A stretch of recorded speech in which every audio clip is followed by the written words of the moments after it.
Hi friends, இன்றைக்கி நம்ம கிச்சனில் பீஃப் நல்லி நிஹாரி தான் செய்ய போகிறோம். அதுக்கு நான் இன்றைக்கி 3/4 கிலோ அளவுக்கு பீஃப் எடுத்திருக்கேன். அதில் 2 பெரிய நல்லியும் சேர்த்துக்கிறேன். அப்போ தான் டேஸ்ட் ரொம்ப நல்லாயிருக்கும். இது செய்கிறதுக்கு குக்கரில் 1/2 கப் அளவுக்கு எண்ணெய் சேர்த்துக்கிறேன். எண்ணெய் நல்லா சூடானதுக்கப்புறம் 2 வெங்காயத்தை ஸ்லைஸ் பண்ணி சேர்த்துக்கலாம். எண்ணெய் கம்மியாக இருக்கிறதுனால இன்னும் கொஞ்சம் சேர்த்துக்கிறேன். மொத்தமாக 3/4 கப் அளவுக்கு எண்ணெய் சேர்த்துருக்கேன். வெங்காயம் வதங்கி இந்த அளவுக்கு கோல்டன் கலர் வந்ததுக்கப்புறம் 2 டேபிள் ஸ்பூன் அளவுக்கு இஞ்சி பூண்டு பேஸ்ட் சேர்த்து வதக்கிக்கலாம்.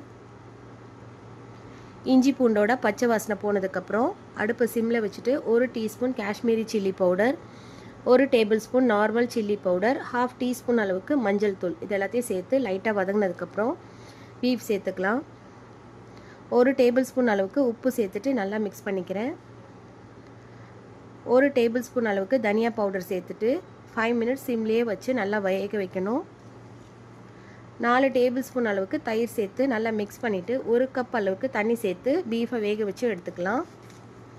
அதுக்குள்ளே நிஹாரி மசாலா ரெடி பண்ணிக்கிறேன். அதுக்கு 1 டீஸ்பூன் அளவுக்கு பெப்பர், 1 டீஸ்பூன் சீரகம், 1 டீஸ்பூன் சோம்பு, 1 டீஸ்பூன் ஷாஹி ஜீரா, 1 டீஸ்பூன் தனியா, 1 teaspoon rose petals, 1 table spoon கசகசா, 2 பிஞ்ச் குங்குமப்பூ, ஹோல் ஸ்பைசஸில் எல்லாம் 2 எடுத்திருக்கேன். சுக்கு 1/2 இன்ச் அளவுக்கு எடுத்திருக்கேன். 2 திப்பிலி இது கண்டிப்பாக சேர்க்கணும்.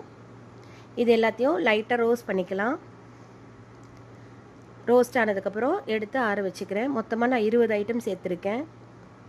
2 டேபிள் ஸ்பூன் அளவுக்கு கோதுமை மாவை கடாயில் சேர்த்து வறுத்துக்கலாம். லைட்டாக ரோஸ்ட் ஆனதுக்கப்புறம் எடுத்து ஆற வச்சுக்கிறேன். இப்போ வறுத்த ஸ்பைசஸை மிக்சர் ஜாரில் சேர்த்து பவுடர் பண்ணிக்கலாம். அதோட வறுத்த கோதுமை மாவையும் சேர்த்து பவுடர் பண்ணிக்கிறேன். நம்மளோட பீஃபு நல்லா வெந்து வந்துருச்சு. அதில் 2 பிஞ்ச் அளவுக்கு குங்குமப்பூ சேர்த்துக்கிறேன். பவுடர் பண்ண மசாலாவை கொஞ்சம் கொஞ்சமாக சேர்த்து நல்லா மிக்ஸ் பண்ணிவிட்டு 5 மினிட்ஸ் சிம்மில் வச்சுக்கலாம்.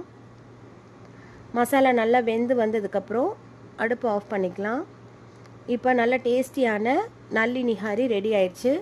மேலே மல்லி இலை, பச்சை மிளகா, ஜிஞ்சர் ஜூலியன்ஸ்லாம் சர்வ் பண்ணி நம்மளோட பீஃப் நல்லி நிஹாரியை சாப்பிட்டு என்ஜாய் பண்ணலாம்.